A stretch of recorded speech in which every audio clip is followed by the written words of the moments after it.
And in practice, our practice often in in Buddhist tradition begins with refuge and bodhicitta. And refuge can be very formal or it can be informal. And bodhicitta can be formal or informal too. I want to start with informal and then we'll do a little bit of chanting just to center and to start our practice of meditation. Refuge is a practice of finding safety, finding ground, and refuge is kind of a model for how we can begin anything. We can begin anything we're doing with finding safety, support, and ground. So refuge is a spiritual practice, but it's also a life practice of when we begin, whatever we're beginning, finding ground and finding safety. And then bodhicitta, which we also practice at the beginning, is the practice of opening the heart. So we begin every practice with finding ground, finding safety, and opening the heart. Isn't that a beautiful model for how we could be in the world? That we could begin a new friendship with finding safety, ground, and opening the heart. Begin a project, finding safety, ground, opening the heart. Begin a new relationship, finding safety, ground, and opening the heart. Very wise kind of model for how we could live, but it is also the model for how we practice meditation.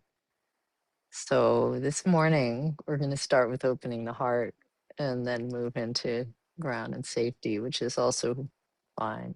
You can do that too. And so to open our hearts this morning, just want to invite you to move into gallery view and to connect to one another.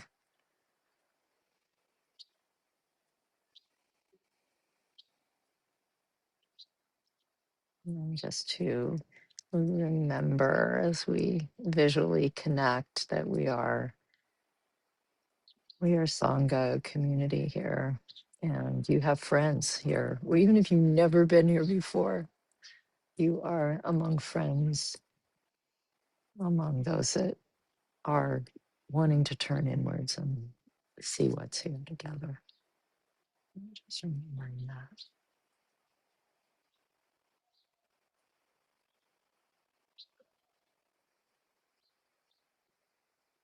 And taking a moment to wish each other well. So in the practice of opening the heart,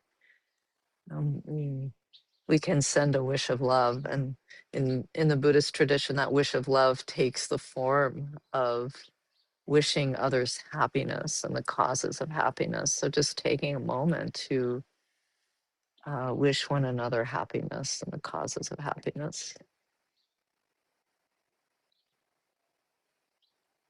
And to send one another a wish of freedom from suffering and the causes of suffering.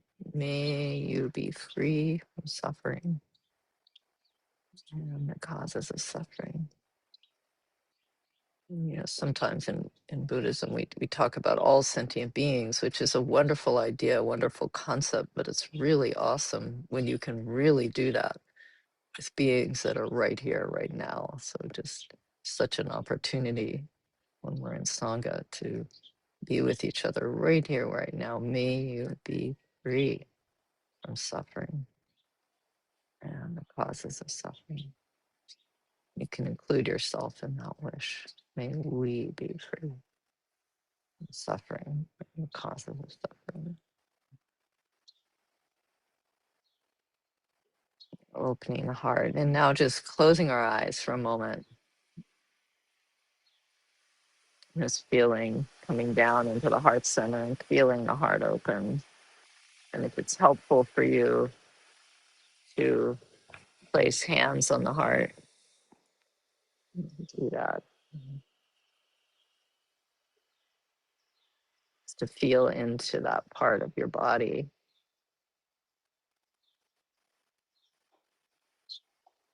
and feeling the heart open. You can take an inhale or two and feeling the space of the heart open on the inhale, just inhaling, feeling the heart opening, and exhaling, feeling the heart send care, love into the field, opening the heart on the inhale and sending care, love from the heart on the exhale. We'll do one more breath like that.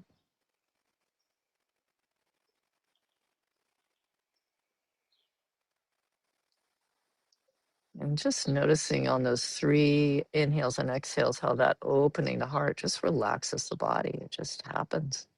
When our heart is open, body relaxes. A beautiful connection between the heart and the rest of your body, rest of the nervous system.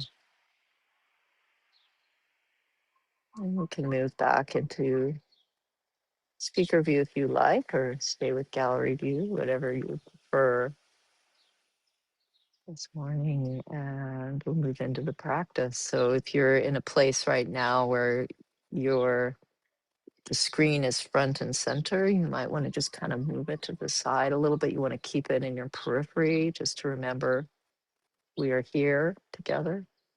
But moving into a position for your body and a space of practice, and just the invitation here to, if you need to stand up and move your body a bit or get it into the place it wants to be, to sit. We're going to sit for about half hour, so I want to be comfortable.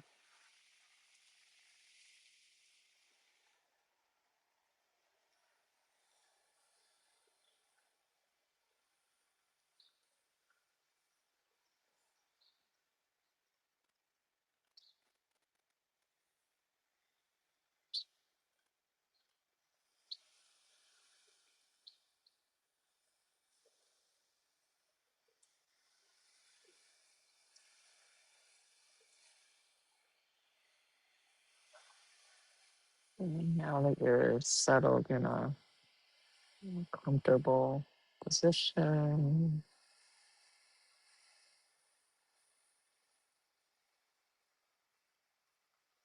letting this thinking mind come down into the feeling body.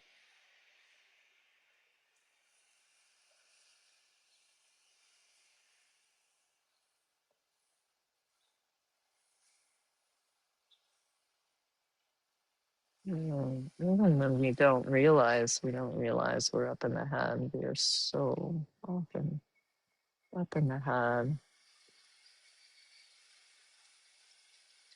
Really move down from there into the feeling body. Begin to notice what's going on below the neck, down here.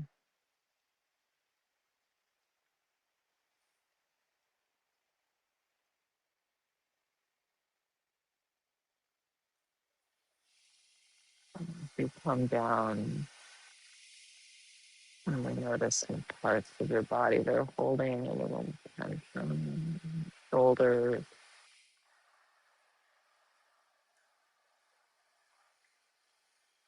noticing a little holding in the belly and the front body, and letting go of that holding on the exhale.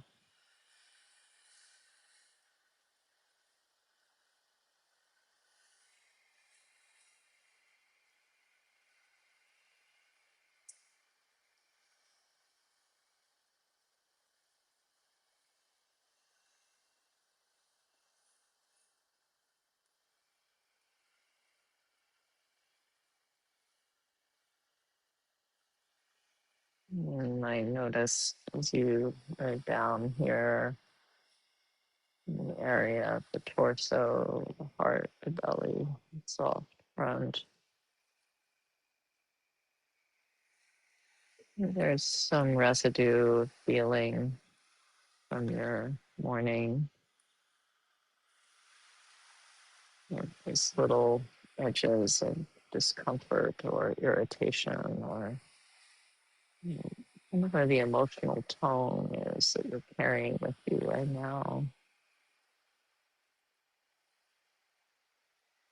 I'm guessing that's there.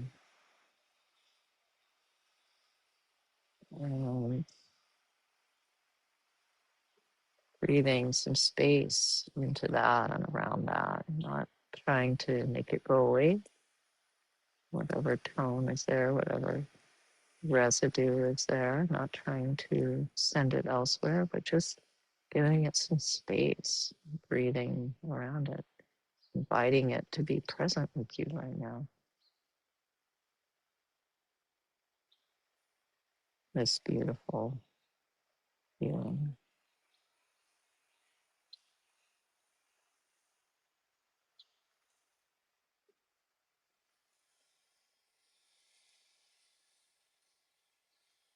Breathing some sunlight around it, some air. You might want to say to your feeling, you are welcome here. Come along and practice with me.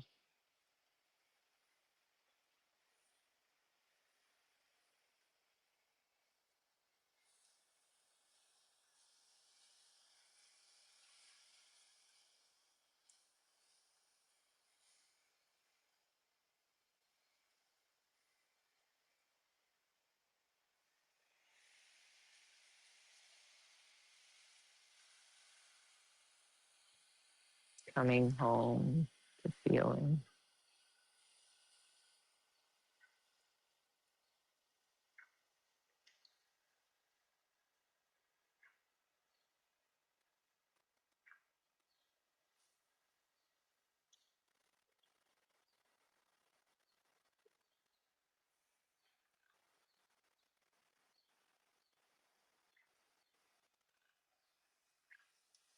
Letting your attention continue its journey down the body, all the way to the base of your body where the body meets the cushion or the chair.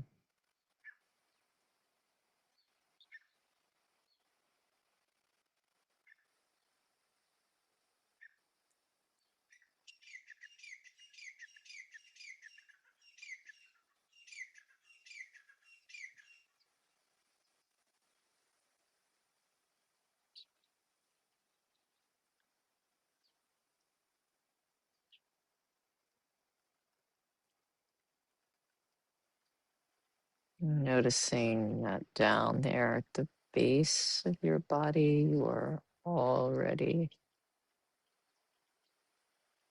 solid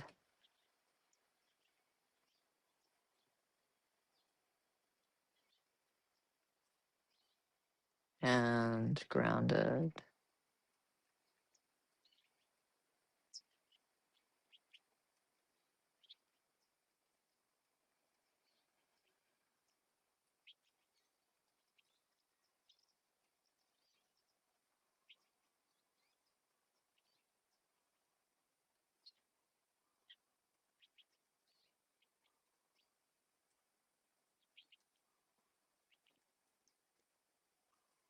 Coming home to your earth body.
body like a mountain.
I'm noticing that on this mountain, the body, or in the mountain, there's movement.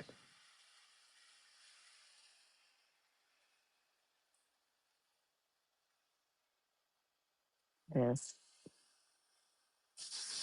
fresh, alive inhale, and this warm, soft exhale.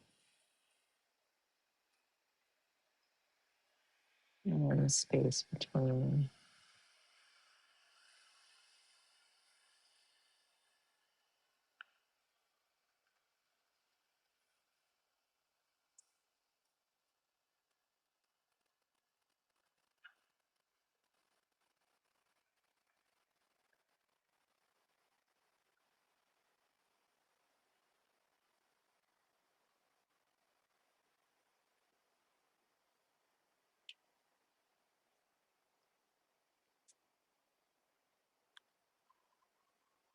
This natural flow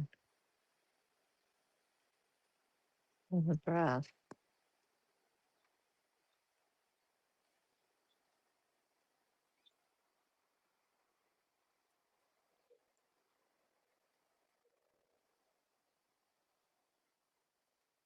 This expanding heart on the inhale.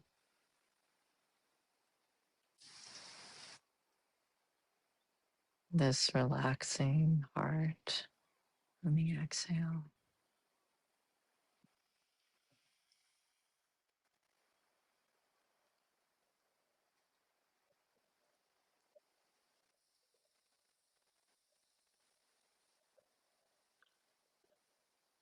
Coming home to the breath.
Notice the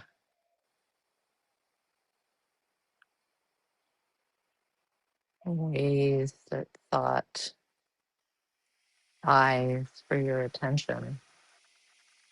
The way the trains of thought tug at your attention.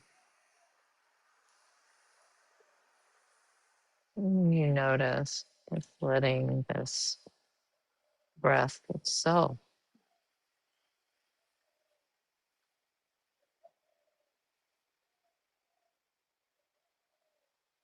wake you up and draw you back home.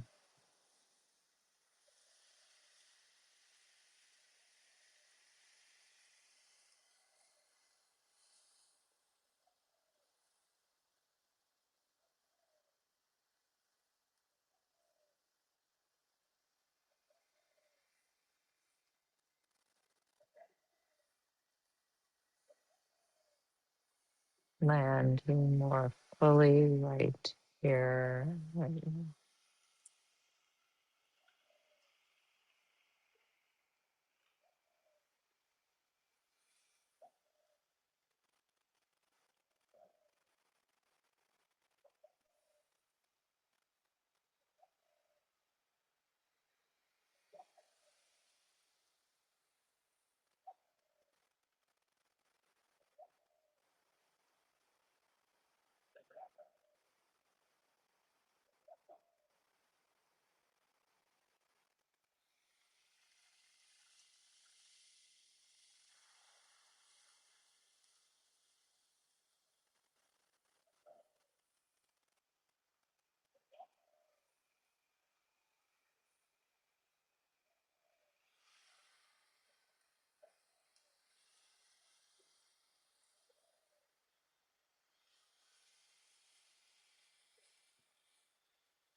Now, and then exhale, feeling your senses falling open.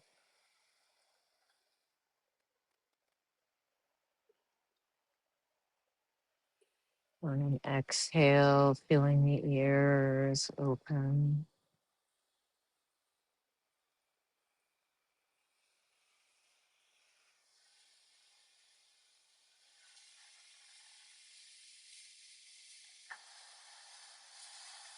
And then skin sense, tactile sense open.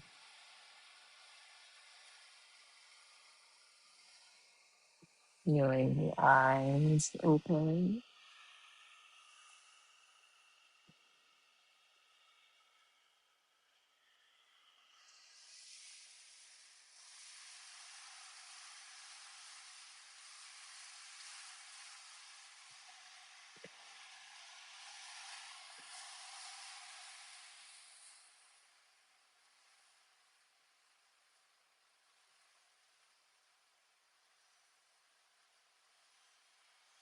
And with the eyes open. Let your gaze be panoramic and that feeling that you're at the back of your skull, looking through the vast picture windows of your eyes. not up at the front of your skull, not right in the eyes, but in the back of your skull, gazing up,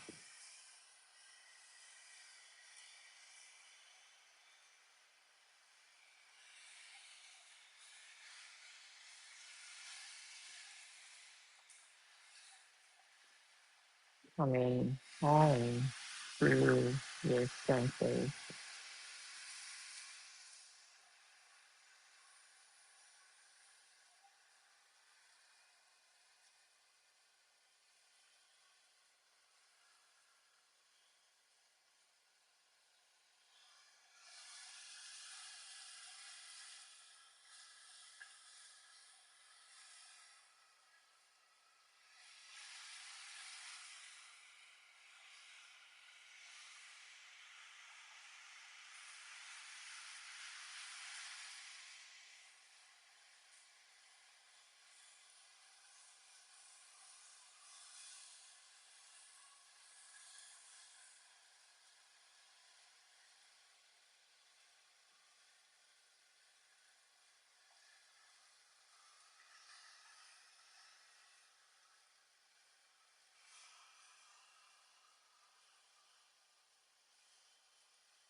And just noticing this coming and going of thought,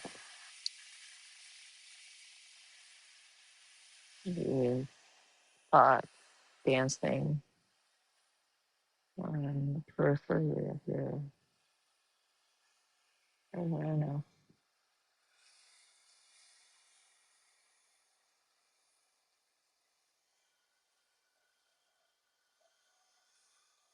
And letting them be like leaves in the wind passing. You don't have to follow.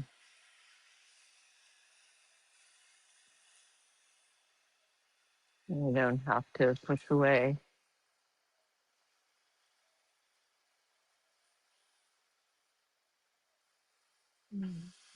Letting them dance and free themselves in their own time.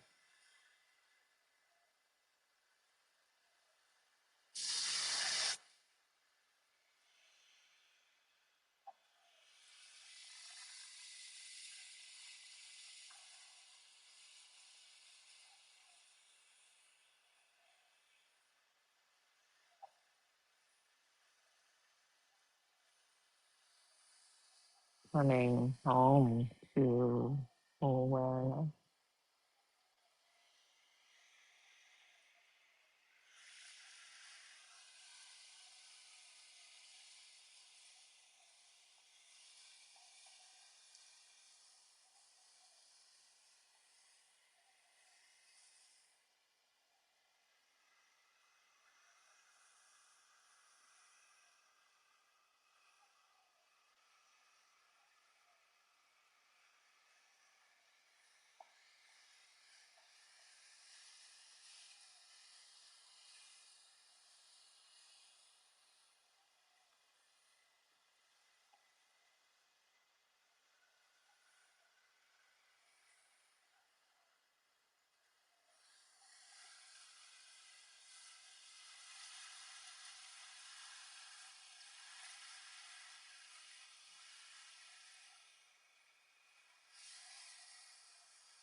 finding ease with what is right now as it is.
I hope you heard that that gong, but if not,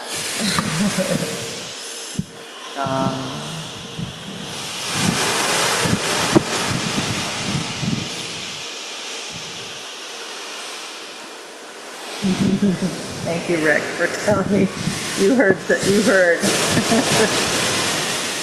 As you also might hear, I don't know if you can,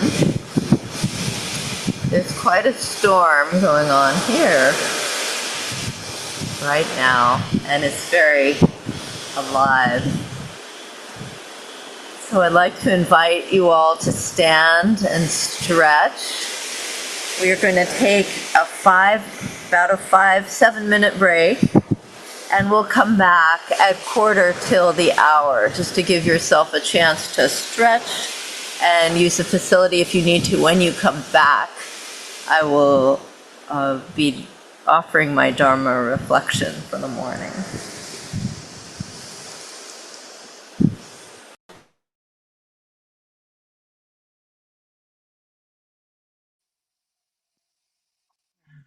Welcome back.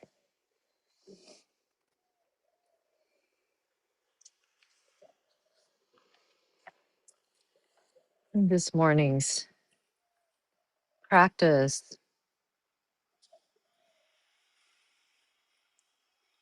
is was one of coming home. In meditation practice can be that a way to embody a return to everything that we experience and are in the here and now.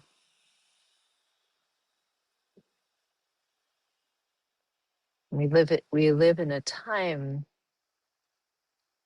when it's becoming increasingly difficult to come home that way. And it takes discipline to do so. And why do I say it's a time when it's becoming difficult to do that? I'm referring to the life that we live that is so connected to technology. And in some ways, technology is an amazing tool. It allows us to be right here with each other right now. That's one of its best superpowers is connection. And that's the part of it that I value and trust. But there's also an aspect to technology that encourages us to escape what we're experiencing in the quote unquote real world, the real world of this present moment, the world of the body, the world of what I might call the radical present, the world in which we are feeling more than thinking, the world in which we are a part of the planet, um, the world of the natural and the living. And so I want to talk about that a bit this afternoon or morning, depending on where you are. I'm in Hawaii, as you know, probably, where this storm is happening. So just this encouragement to consider a bit uh, the world that we're inhabiting right here and right now, and how we can reclaim the practice of coming home to the radical present.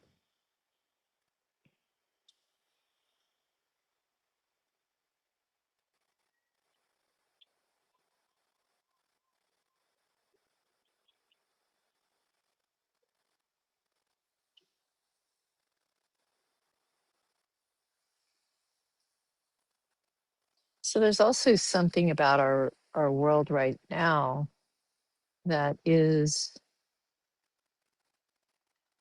encouraging of exile.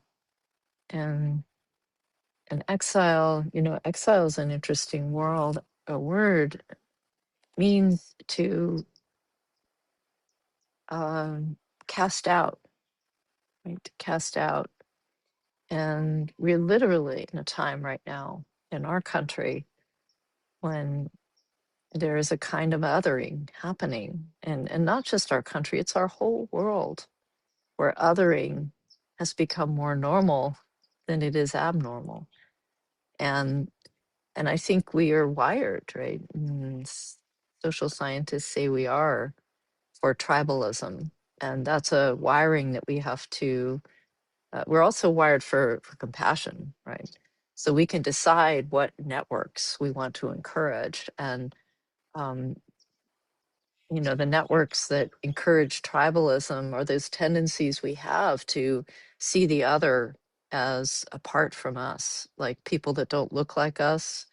We put them in a category of less trustworthy than the people that look like us. So we really have to work to begin to extend our heart, to open our heart to all people and all beings, right? Includes our relationship to animals, our relationship to plants, that they are somehow other and lesser than. So we have to really make an effort to not exile in the real world, not exile others from our heart in the real world. But that exiling practice, it may be difficult for us to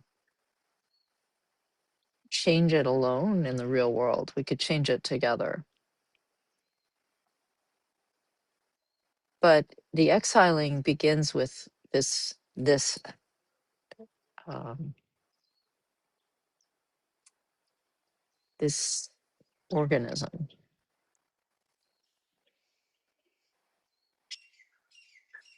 So the exiling that happens right now with this organism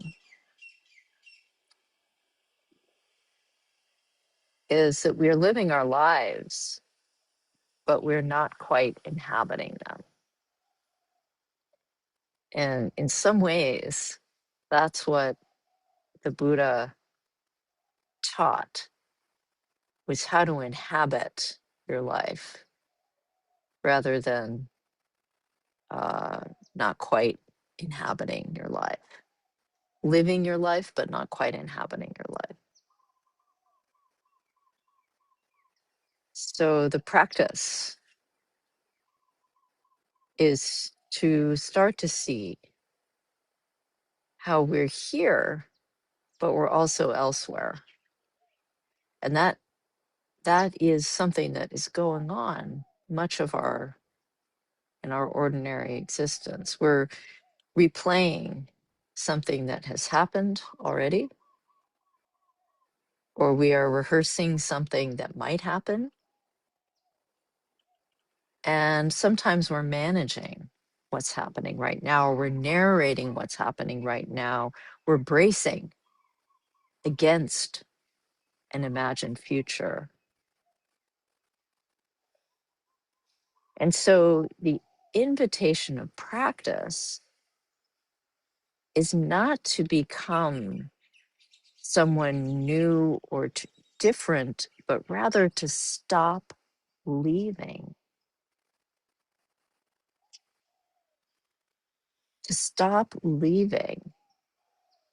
and to start coming home.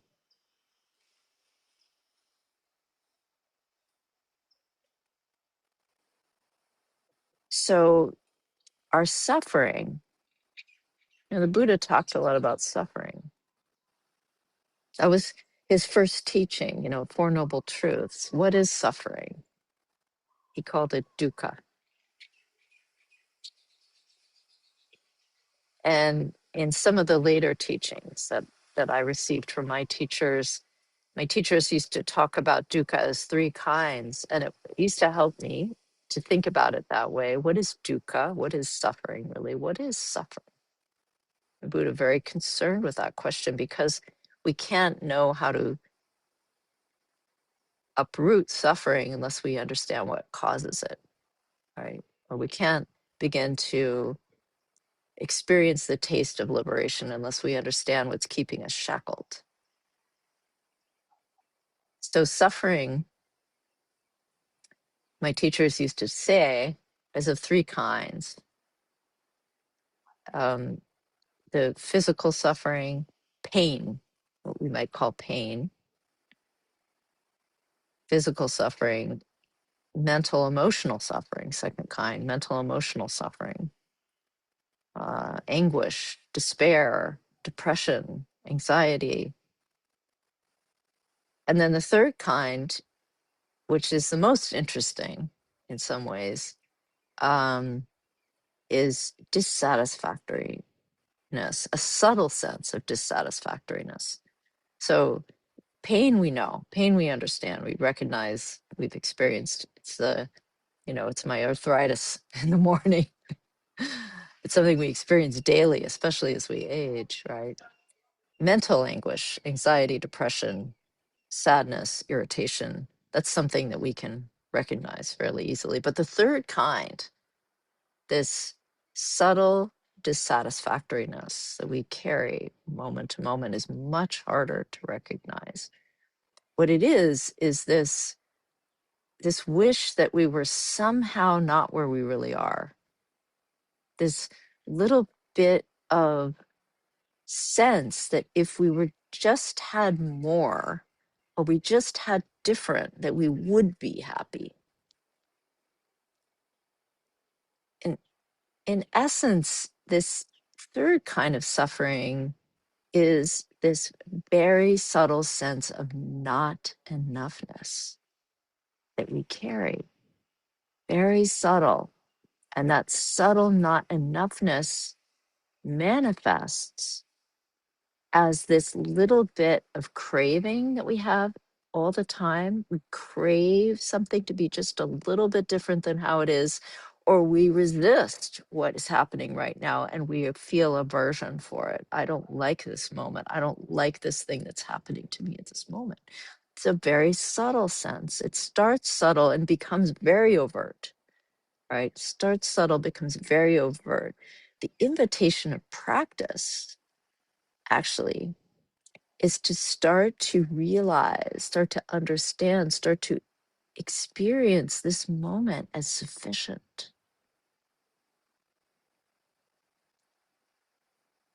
In a sense, what we're doing every moment is we're exiling ourselves from what is. It's about absence. Suffering, this deepest kind, this third kind, is about not being truly present enough to understand the enoughness of what is here now. We're not convinced that what we have is enough. So we keep trying to leave. We keep trying to get out of what we're experiencing. And that expresses itself as an absence from the body, getting out of the body and up into the world of ideas to escape into the head, to escape into the stories, to escape into the media, to escape into distraction, to escape into our phones, right? To escape from whatever we're experiencing, to absence from the body, to absence from the moment, to escape the moment that we're in, and to escape the conditions, whatever those might be at the moment, right? To try to escape the conditions that are creating whatever experience we're having right now. So one way for us to start to hold on, just my notes,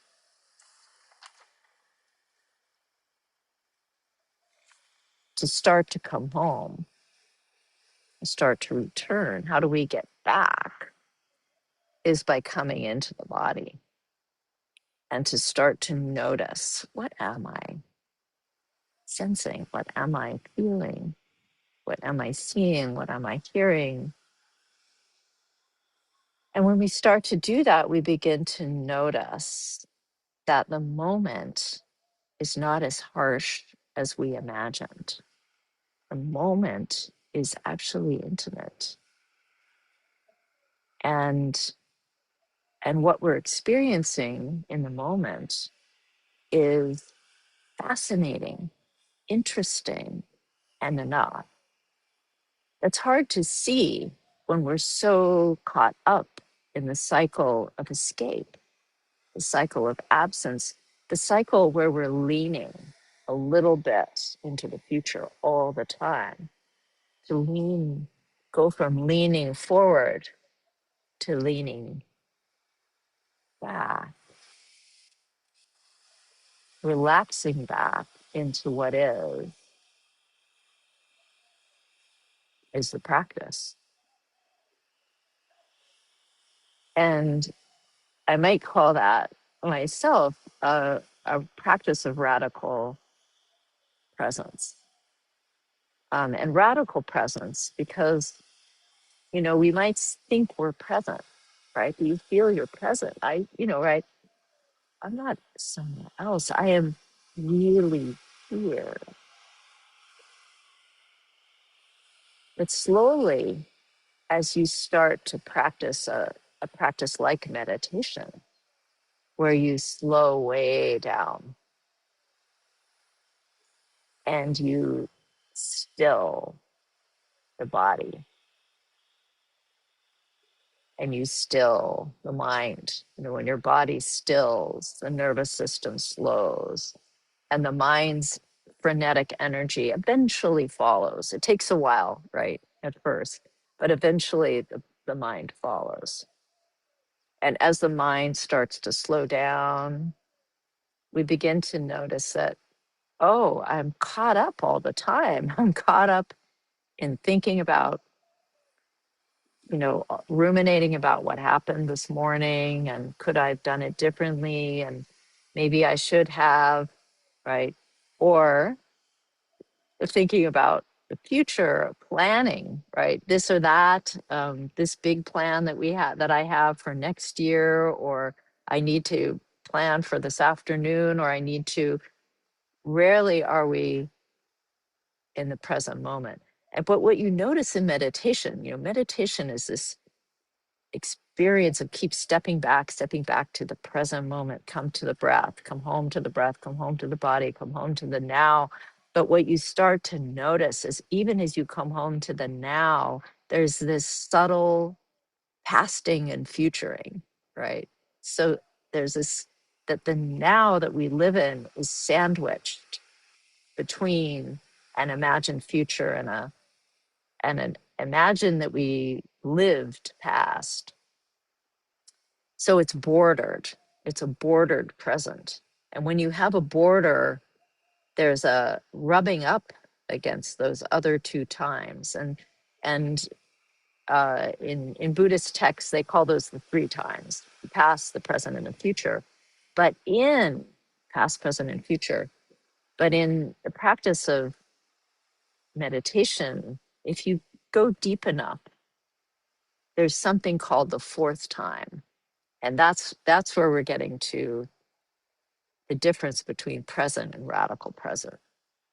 What is the fourth time? How could there be a fourth time? The fourth time is this time outside of linear time. Linear time, past, present, future, we're on this timeline. But in the fourth time, you get off the line. You get offline. You get off the line. And how do you get off the line? By deepening so far into the present, the bordered present, that you lose the borders. And you have an experience of there being nothing but now. That now is all that ever existed.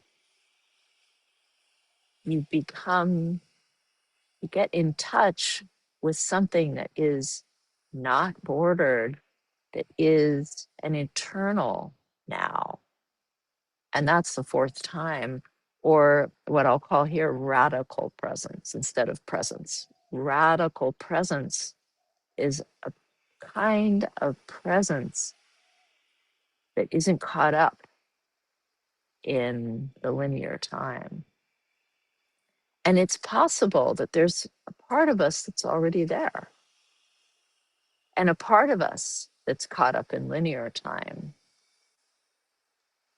That's what the yogis of the past would tell us, those who have seen this time outside of time, that it is not apart from who you are. So let's ask ourselves, I want to explore this. What is radical presence? Radical presence is non-exclusive. It's non-selective. It doesn't mean calm instead of agitation or peace instead of grief. It means letting it all be here now, whatever it is. So letting joy be here and letting sorrow be here, letting boredom, tenderness, fear, and love all belong.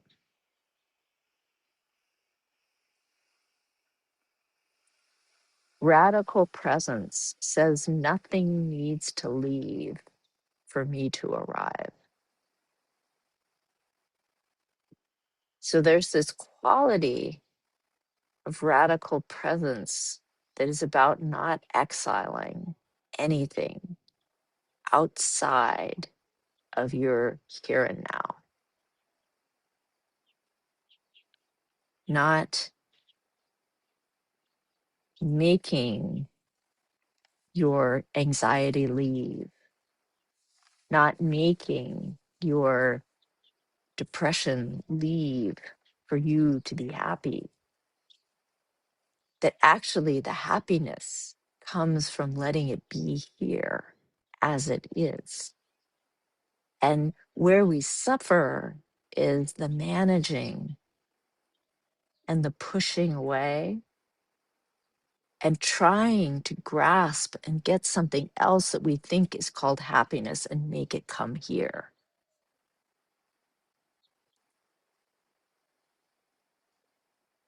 To be present is to stop editing your reality and to stop editing yourself. And that takes courage. Just want to bring that to the fore for a moment. It's not easy to trust your present moment like that if you haven't done it before. So there's some aspect of this that requires a strength of character in us, this willingness not to exile, not to leave, not to absence our moment, ourself, or to try to exile the other from our experience. And at first, it's the other is the parts of ourselves that we don't like. We could call our own inner uh, demons, if you will. So we start with our inner demons. We invite them to tea. And that takes courage, right? You have to be willing to see what's there, see who's there. Courage. But eventually, as you practice that way, it starts to affect how you see the real others out there. They are not to be exiled either. They are the ones we need to invite to tea. And that is a brave stance on our reality. Our reality is gnarly right now. And there's a lot out there that we can get riled up about othering. And we can let a part of ourselves do that. But as practitioners, we're inviting ourselves to start to be true to the part of ourselves that won't exile anyone or anything from our experience, that we need to be in relationship with what is there. And to do that is a radical act of courage. the willingness and the curiosity it takes to open the heart within a field of refuge, within a field of safety, within a field of finding support. To, yes, find our supports. Very important, right? That practice of refuge is so wise. It's this encouragement not to go it alone, because the path that we're traveling takes so much. Um, so much about leaning in, right? You have to lean in within a field of safety.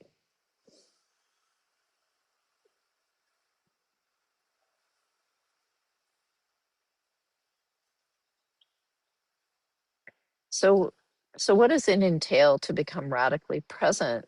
It also entails letting go of the inner project, that is, seeing ourselves as unfinished projects that need to be brought to completion. And in one way, yes, we are training and we are improving and we are working on this relative self. But in a deeper way, we have to have a certainty that when we are fully here, even for a moment, the project stops. There is nothing to fix, nothing to resolve, and there is nothing to become. Presence interrupts the project, the self-improvement project, in a very healthy way. Presence reminds us that we are enough. We've never actually been broken, we've just been absent. And that's what we're starting to see as we practice it from this place of a radical presence, of a homecoming to everything here as it is, right?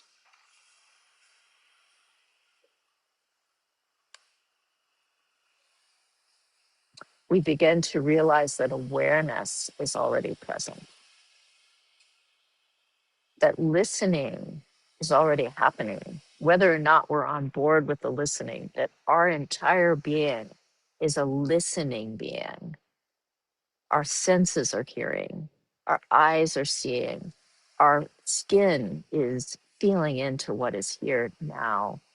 Our heart is experiencing feeling and emotion right now. Our heart is listening. And life is already living itself. That is happening right now. We are on the ride of radical presence, whether or not we realize it. We are on the ride, a non-linear ride. So we can begin to ask ourselves this question: who is it that needs to arrive? Who needs to stop leaving?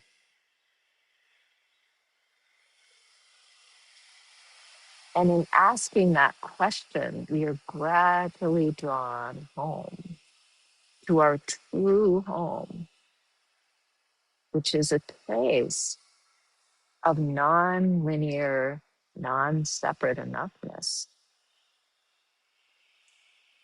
It is the part of us that sees through the illusion of this small, narrow, self-contained I, and begins to understand we are the universe experiencing itself. You are the universe experiencing itself, much bigger than we ever believed. And this invitation of practice is not to just be satisfied with that as an idea. Ideas come and go, beliefs come and go. What we're looking for in practice is to embody that truth, that we have never been separate.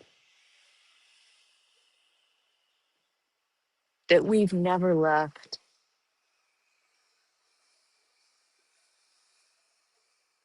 This is not a philosophical understanding. It is an experiential one that we are after in practice. And to do that, to really get there, we have to relax the search itself. Yes, we seek, yes, we yearn to know the more that we are, but gradually the process is about letting go of searching, coming home, letting go of leaving, coming back. And what remains when we come home, really home, again and again, is wakefulness and simplicity, a sense of being met by experience rather than chasing it.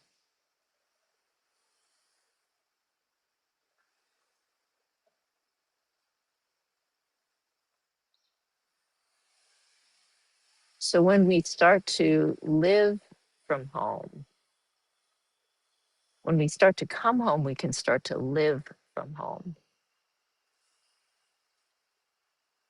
And it doesn't mean living from home doesn't mean staying on your meditation cushion forever. It means speaking from a place of presence,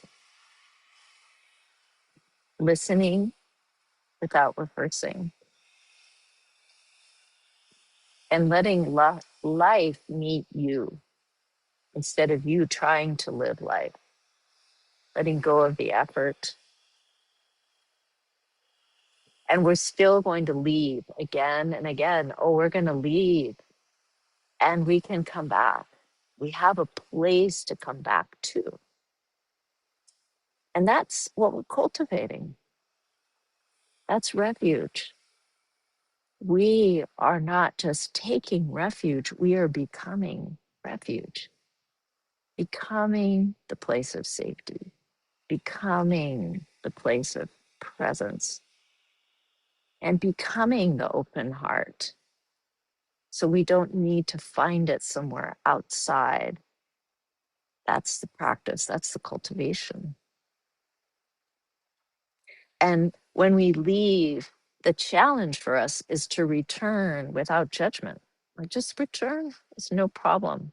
And it's a natural dance. That's a natural dance. The leaving and the coming home, the leaving and the coming home, natural dance. And every time we return, it's an act of love. It's a love for ourselves. It's a love for the world to come home.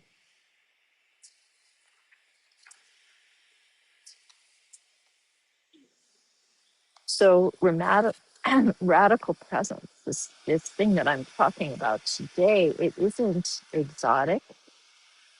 It's not a mystery. It's an ongoing practice, and it's ordinary.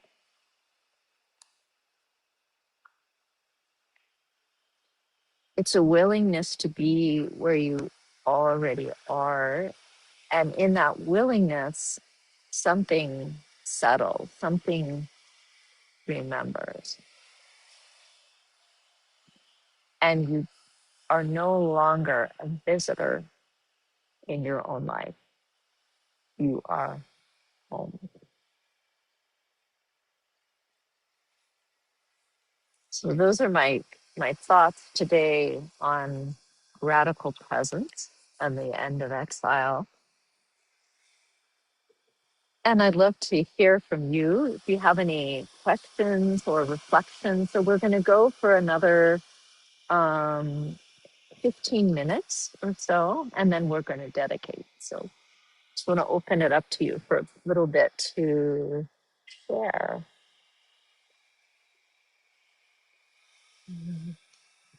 So curious what you're thinking, feeling. So we do tend to use the raise hand function. I see Betsy, you're raising your hand, so I will call on you first. But everyone else, if you can, go to your screen to find your raise hand button if you want to share. You're welcome to share. Hi, Betsy. You can unmute. Like you Hello, are unmuted. it's Hi. it's it's wonderful to be here. Where are Yeah, you? Where are you beaming in from? oh, Washington D.C. Lots of Oh, ugly things happening here, but not in my yeah. house. Oh, that's what I raised my hand to say is can I see gallery view, but suddenly it appeared. So Oh, that's yeah. all I need. I just wanted to say one thing is I keep your book by my bedside and I read it every night.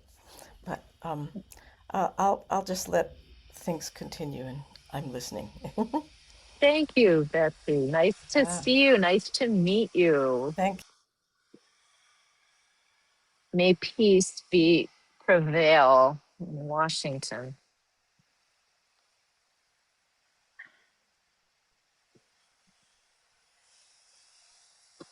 Renee,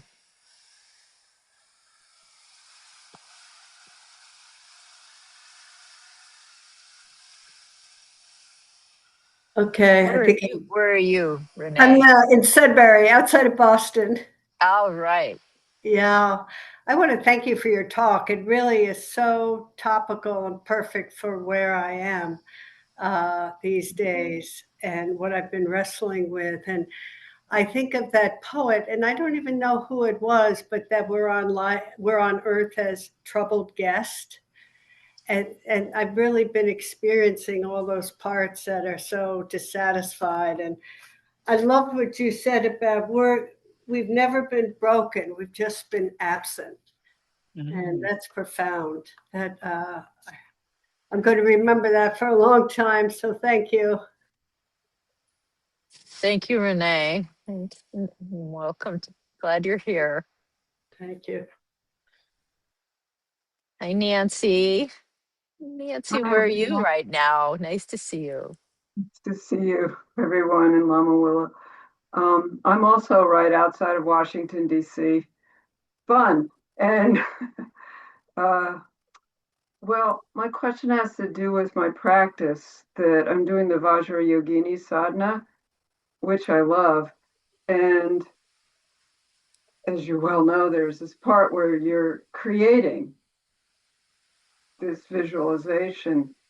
And what I noticed is that there's a part of me that gets kind of mechanical, and then there's a part that lets go. And what I'm thinking after listening to your beautiful talk today, that it all has to do with intention, that, what's my intention when going into this sadhana? So I was wondering if you could comment on that. Mm. Yeah, I think that's very insightful that the intention matters so much for sadhana practice. Sadhana practice, for those of you that don't know that word, it's just a practice of chanting and visualizing yourself as an archetype of impartial love and wisdom. And you envision yourself as this archetype named Vajrayogini in this particular case. So I would say about that Vajrayogini is radical presence embodied, and that what you're doing is you're becoming her as a skillful means for realizing that you already are her. You've always been her. You've always been the goddess. You've always been the goddess. And the becoming of the goddess is a recognition of that. Is a working against our conventional ways of thinking of ourselves as is so limited and broken and wounded, and all the things that we have, all the stories we have about the self. And and the Vajrayogini practice is a way to invoke the part of us that is already awake and fiercely compassionate, and to imagine that as a way of bringing our conceptual mind along to believe, yes, I am already that. So when you understand that whole framework when you start becoming mechanical in your practice, and this could apply to any practice, we can get mechanical about any practice. We can get mechanical about watching the breath. But whatever, when we get into that micromanaging kind of mindset, is we can just counteract it a little with relaxing back into the wholeness that we already are.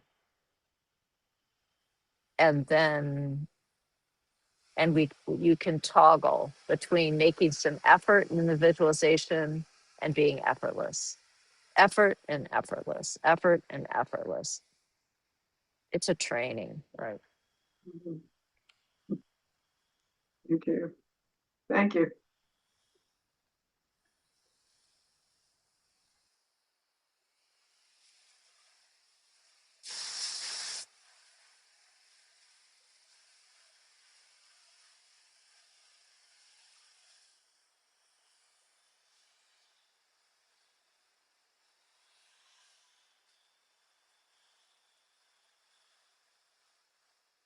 Hi, Steve. Nice to see you there at Wonderwell. Welcome, welcome. I'm so happy to hear you're there. It's just beautiful, just beautiful. Oh, it's So good to good be to see you. here. Yeah. Keeps me busy. But so I just wanted to comment to the phrase you had about leaving and coming home as a natural dance and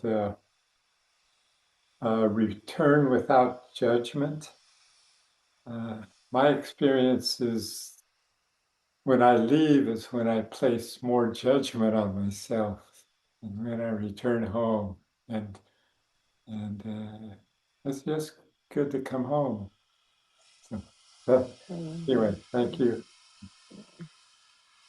Yeah, it's a real practice to um, that letting go of self-judgment and there's a myth of failure, the myth of failure. Mhm. So starting to see that is profound and a lifelong practice of self-love. Keep on with the self-love and self-love is not about um,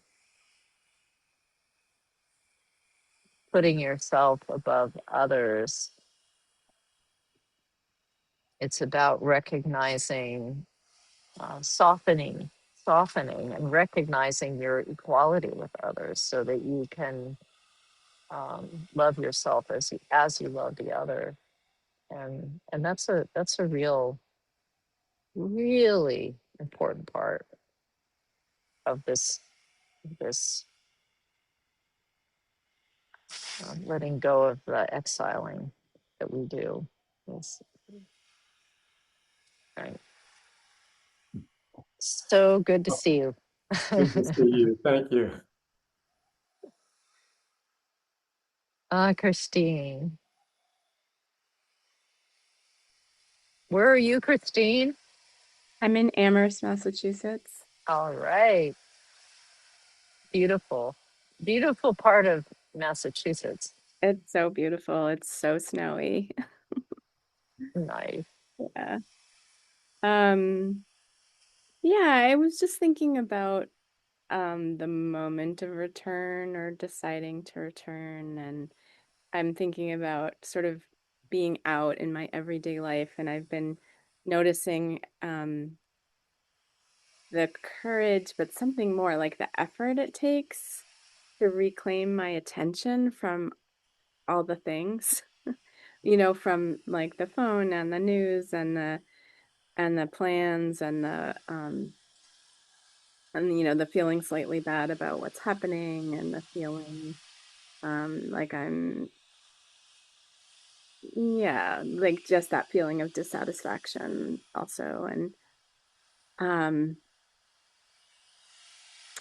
I've been noticing that it requires a lot of trust to come back because it requires feeling things. Like I don't actually want to pretty often. And I was, yeah. And so while you were talking about support, I was just thinking, well, what are the places in my life where I feel support to feel things? Or what practices help me feel things without, with space around them so that I can come back Mm-hmm. with some trust that I'll be held in that. And like, how does that help that moment of effort where I have to make a decision, like instead of reading the news while I'm having breakfast, I'm gonna stare out at the window. Just thinking about that. I'm wondering, yeah, what your thoughts are about Mm-hmm. courage, that moment, and the trust it takes. Mm-hmm. Mm-hmm. Yeah, I mean, I think that's, I'm finding a skillful relationship to coming home to what is in the present moment is part of this whole trajectory of radical presence that um, we, in order to do that, we need to create a very friendly environment for our feelings, very friendly environment for our feelings. And also to recognize that sometimes we do need to distract ourselves, and that's okay too. But I think we lean way in the direction of distracting ourselves, and that's part of the skillful means, is just to bring ourselves back again and again, come home and again. And but I would say about the friendly environment, becoming a friendly host to what you're feeling is really important.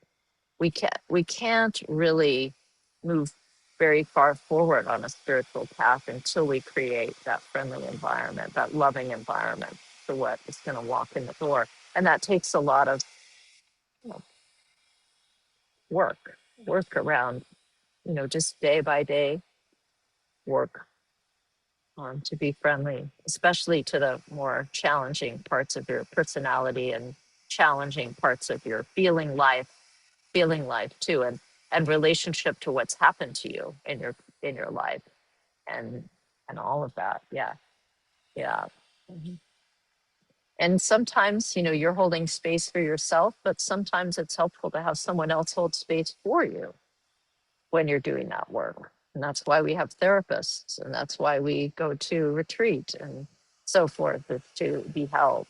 And a skillful way to continue to hold ourselves is to allow ourselves to be held by others too.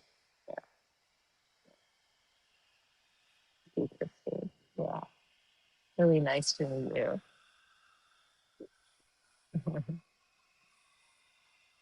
I see Janet's hand up.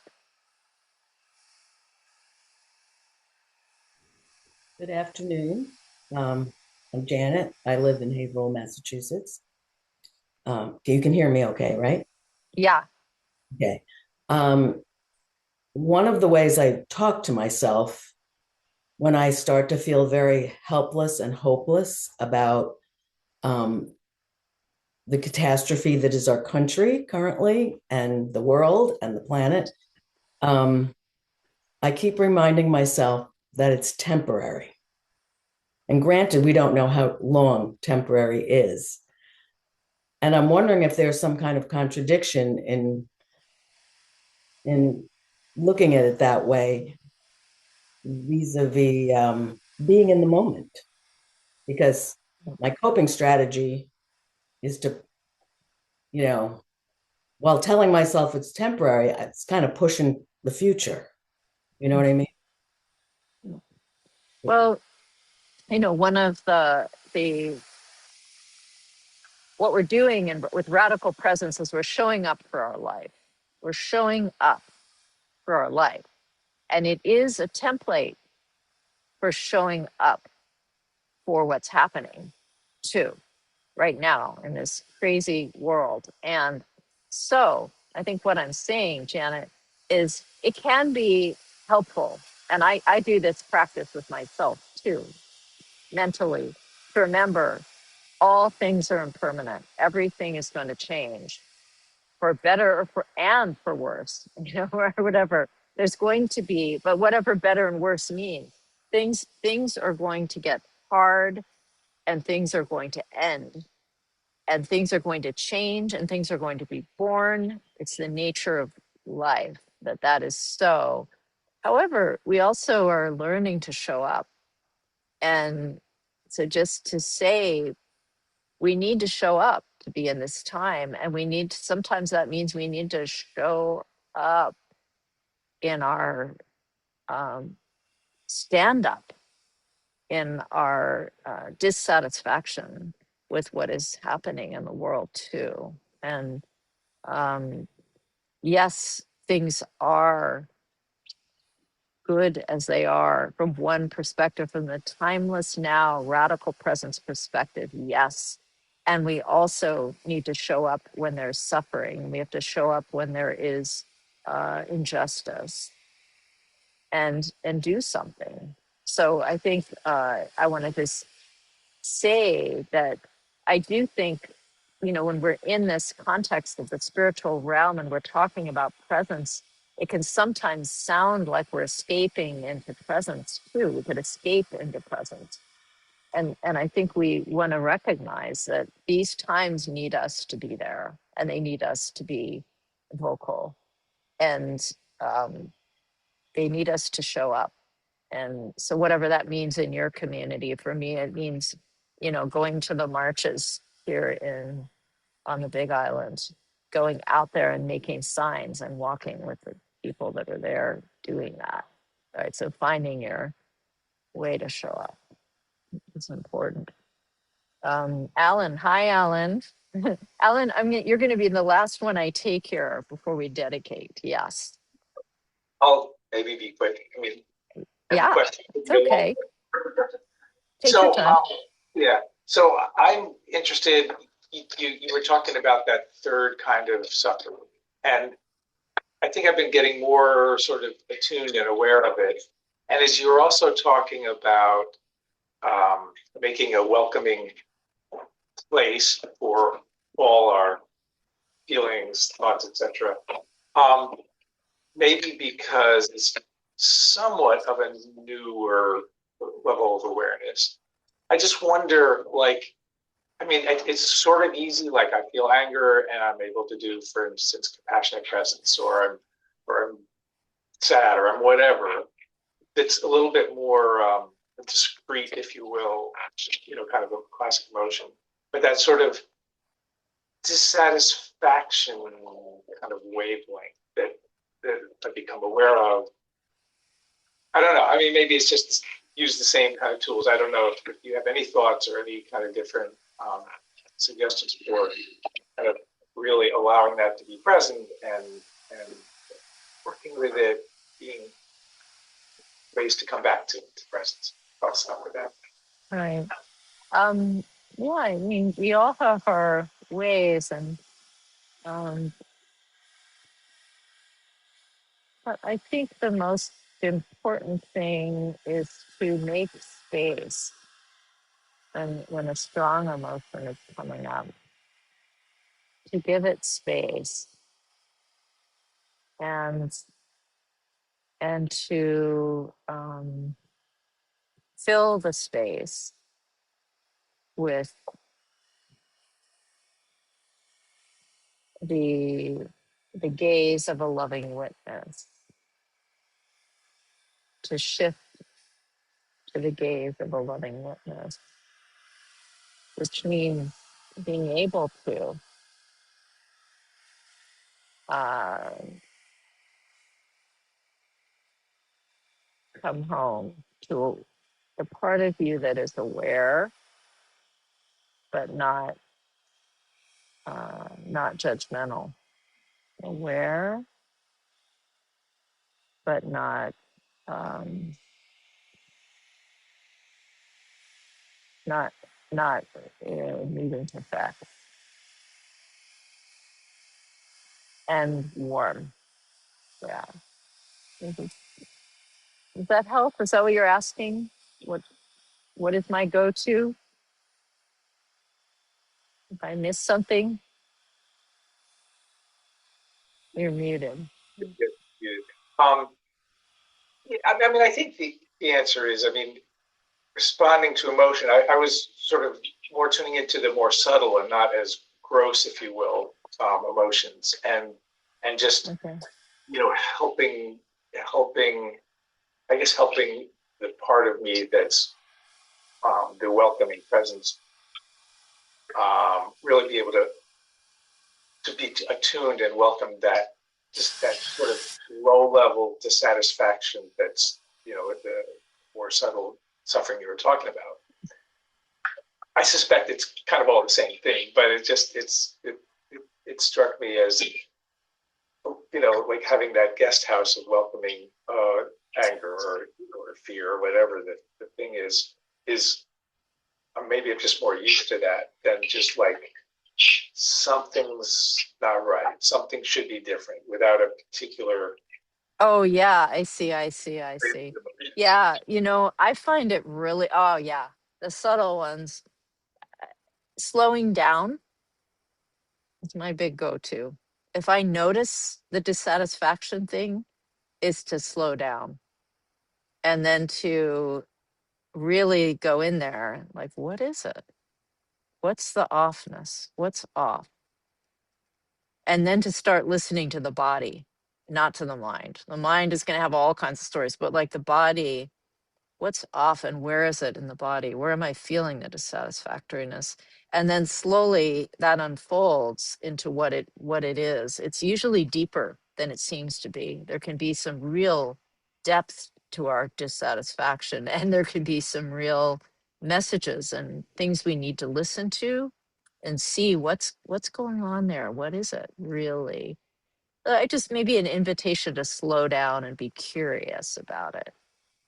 It's curious about it. And the body helps me a lot with that because my mind is racing, right? But the body, you can kind of get down there and feel it. Like, I feel this little bit of, but what is really going on? And that'll take you to a larger relationship between the conditions and this organism and your history. And that's the relative work is juicy. Kind of to keep coming home to the radical presence and keep finding a deep home here, we have to also work with all that too, right?